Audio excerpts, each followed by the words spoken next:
So going into Marvin Harrison Jr. and his top 5 pick for the Arizona Cardinals lands with Kyler Murray. Now, I think the interesting thing about Marvin Harrison is quietly the Cardinals have vacated a lot of targets. So when you're looking at the teams like the Chargers, the Bills, you think, okay, those are obvious. The Cardinals have quietly vacated the sixth most targets with 217. They lost Marquise Hollywood Brown. They lost Zach Ertz. So there is a lot of guys who were catching targets last year that now opened up for Marvin Harrison Jr., which I really like. I like when the scheme, you don't have to find targets. He just walks in and he can get targets without impacting Michael Wilson, Trey McBride. Those targets are already going to those guys. And now you get Marvin Harrison with 217 vacated targets. So I love that. The other thing I love about Marvin Harrison Jr. is the fact that if you look at what Kyler Murray's done with his wide receiver ones, they have been fantastic. If you look at his first season with Christian Kirk, not great, but 12.8 PPR points per game. That's like, wide receiver 3 numbers. But then D-Hop comes into town. 18.2 and 14.7 PPR points per game. And then 2 years ago, he only played 6 games with Marquise Hollywood Brown. And in those 6 games, Marquise Hollywood Brown averaged 18 points per game himself. So that season was kind of weird. That was the year that DeAndre Hopkins missed a bunch of time. Hollywood Brown got hurt. Like right when Hopkins came back, Hollywood Brown got hurt. Then Kyler got hurt.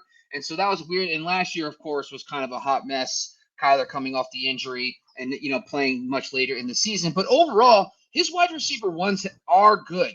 D-Hop was a stud for fantasy football. Marquise Brown flashed as well. So I don't mind. I think Kyler can support a top 12 rookie wide receiver if possible. But when we talked about it a little bit earlier, Matt, was the hit or miss with the top 12s. Guys are getting insanely aggressive. I just saw him go in the second round of a fantasy league, and I'm not even close to that, even as aggressive I've gotten. I'm like a third round pick right now. But if you look at the history hit rates for the top 10 receivers over the last few drafts, only 2 have been top 12. The other 3 have not. The other 3 have finished outside the top 20. So he's just as likely to finish outside the top 20 than in the top 12. What's your first reactions about Marvin Harrison Jr., his landing spot, landing in Arizona? I don't think he's going to be Tony Mandarich.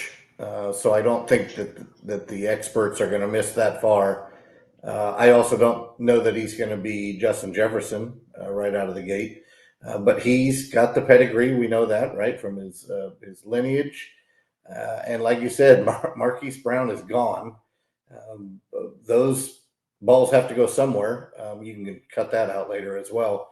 I think Trey McBride might have more targets in store for him this year than he did last year, and that's saying something.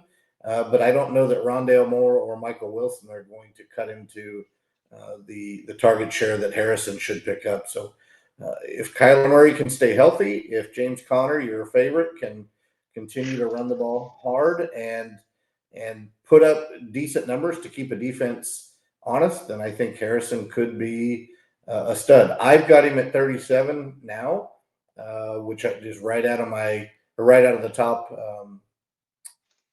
36, right? One after that. So I have him at the top of my 4th tier. If you go 12s by 12 by 12, I will probably not roster him anywhere because he's going to go much higher than wide receiver 4.01.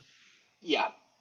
You're very low. I mean, surprisingly low. 37 wide receiver, I think we'll see. I mean, the one thing I will say is that of the 5 receivers that were drafted in the top 10 since 2021, none of them finished lower than wide receiver 30. So that includes Devonta Smith, wide receiver 29, and Drake London as wide receiver 28 on the season. Now, if you look at PPR points per game, those 5 receivers averaged about 13.6. So that to me is like, I feel like that's kind of where his floor is. Kyler has proven that he can support an alpha, number one. If you look at Drew Petzing, his history with, since he's been back with Cleveland, even before Cleveland, he was in Minnesota.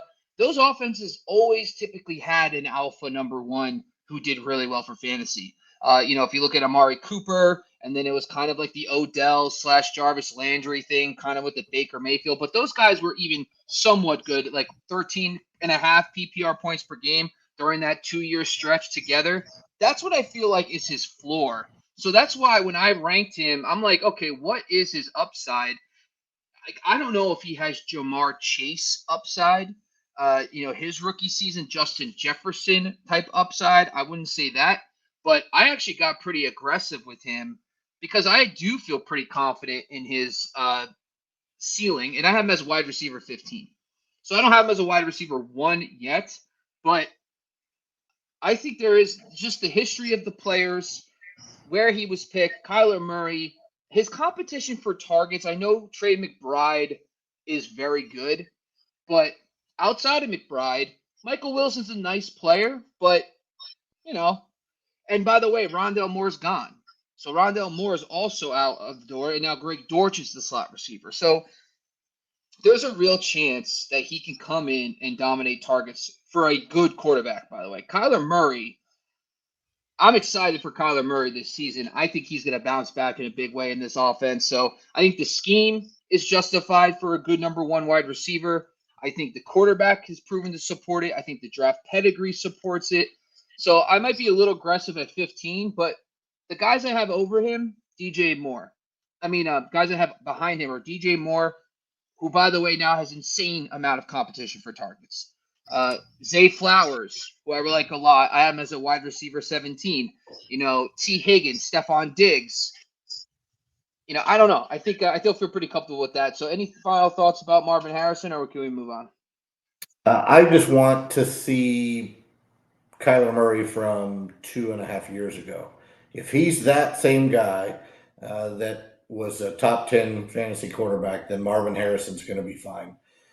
I'm not sure that I'm going to, again, I will most likely not roster him anywhere because the smart guy in your league, right? I do that with finger quotes. The smart guy that has to jump on him early will do that. And I will probably giggle because the pick was just made too early. And I'll go get Saquon Barkley or Breece Hall or somebody like that when they jump too early. So we shall see. I don't foresee any of my rosters having Marvin Harrison Jr. on it.